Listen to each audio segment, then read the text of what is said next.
I'm Heidi Rader, here in the Alaska Garden. I'm a professor of extension with the University of Alaska Fairbanks, and I'm going to talk all about growing vegetables, flowers, and berries productively and sustainably in Alaska. Hi, I'm Heidi Rader, professor of extension with the University of Alaska Fairbanks. I'm here with Andy Harper at Highlands of Alaska Farm, and he's going to tell us all about the strawberries he has growing here. Thanks for joining us today, Andy. Why did you decide to start a strawberry farm?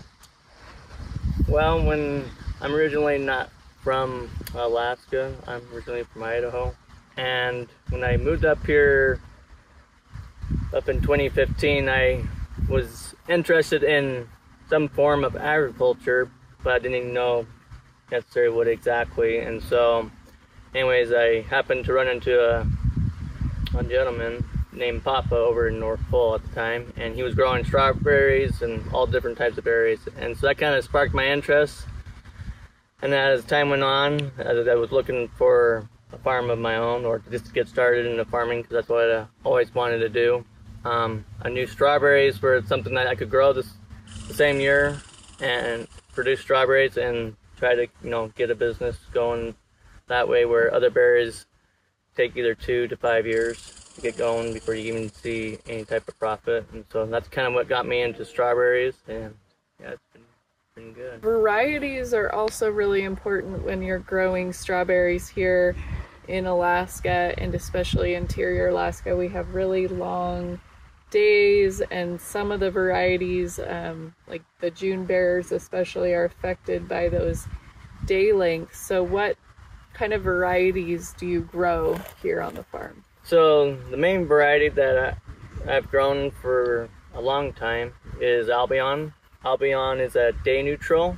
I have tried some other varieties such as Cabot, and Cabot is a June bearing one, and it's known for a large size fruit. And then I've experimented with several other ones, Red Sparkle, Seascape, San Andreas, and then these research varieties that I'm working on with the project now. We have Keepsake, Flavorfest, and Monterey, and then some that I planted last year, other research ones, AC Valley, AC Wendy, and Dickens is the... Okay. So you're overwintering some of your varieties, but maybe not other varieties? Albion and a lot of day neutrals do not overwinter on a raised bed. You have better luck if it's lay flat from what we have seen so far, and that's kind of the same pattern for June bearers as well. Raised beds are just a little bit harder because you got 3 different faces that here in the interior with that severe cold, it's very hard for the plant to survive. So, but I have experienced with Cabot to been pretty good winter hardy. And you're growing it in a plastic mulch, and you've got, is this a white on black or just a white mulch? This is supposed to be white on black plastic. It is solar shrink. Pretty much if the sun hits it, it's supposed to tighten the plastic. And so in the rains, it tries to repel the water as much as possible, and just tries to keep the bed fairly tight.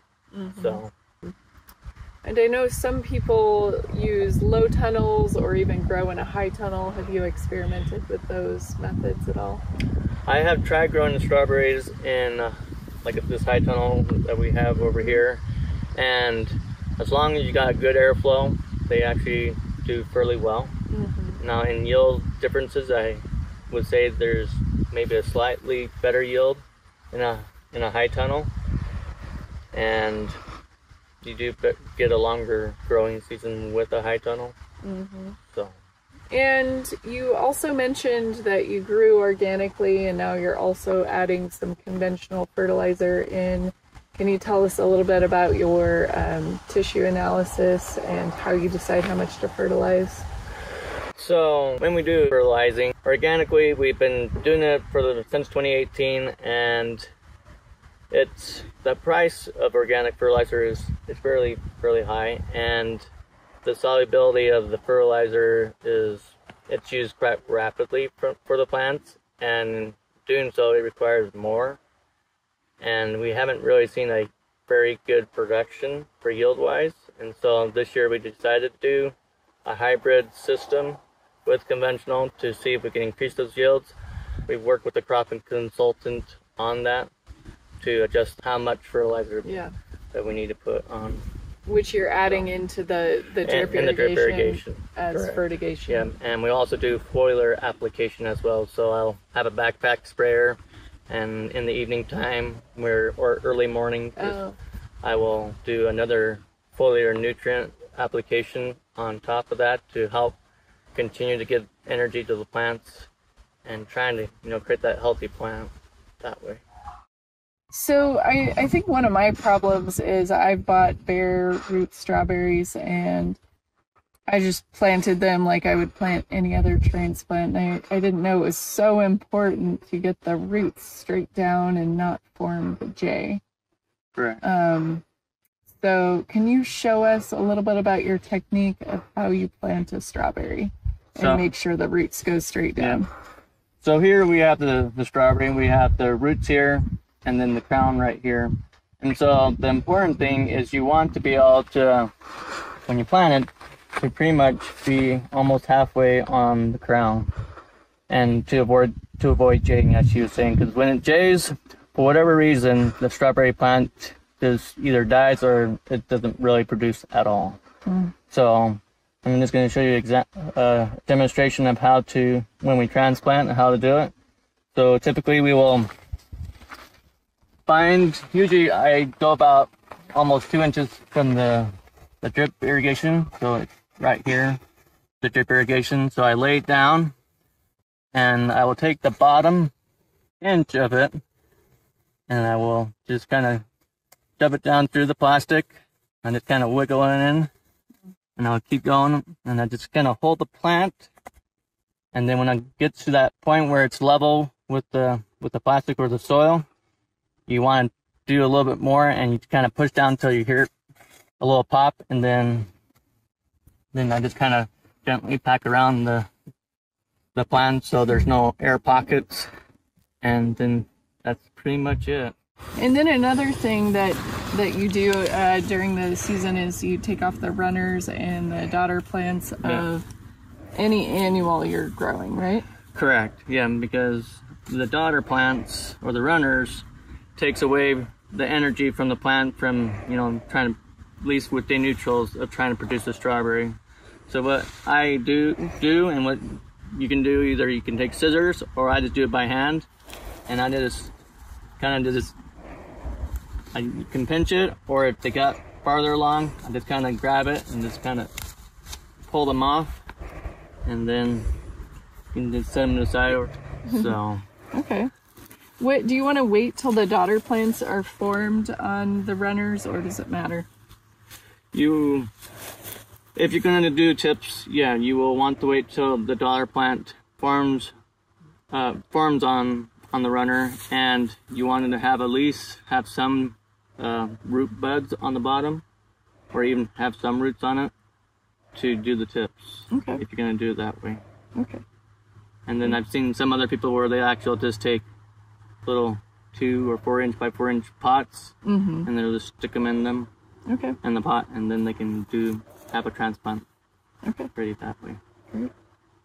So can you tell us a little bit about what you're looking for in the flowers and pollination of the strawberries? Yeah, so with the flowers, we are looking for king flowers. So the king flower is the largest flower on the strawberry plant, and like right here, this large one right here is its king flower, and then you'll have secondary and tertiary flowers, and depending on the grower, some of them will take them off because it just creates a small berry, and for some they consider it as a waste of energy.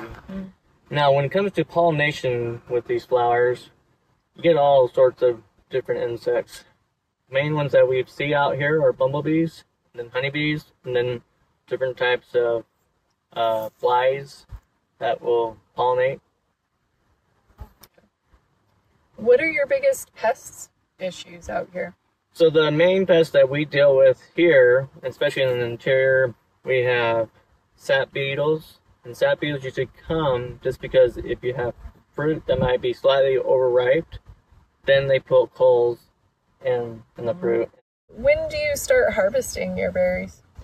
So typically we will start harvesting around the 9th or the 10th of July.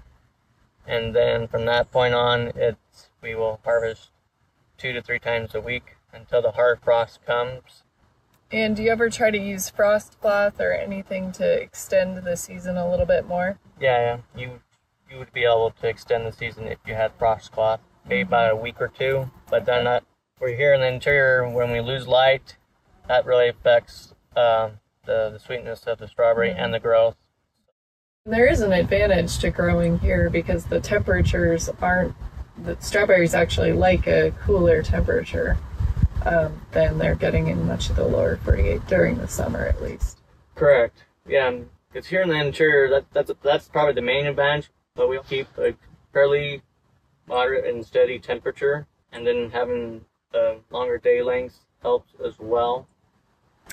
And the ideal temperature is about 60 to 80 degrees. Ideally, that's what strawberries like, is between 65 to 80.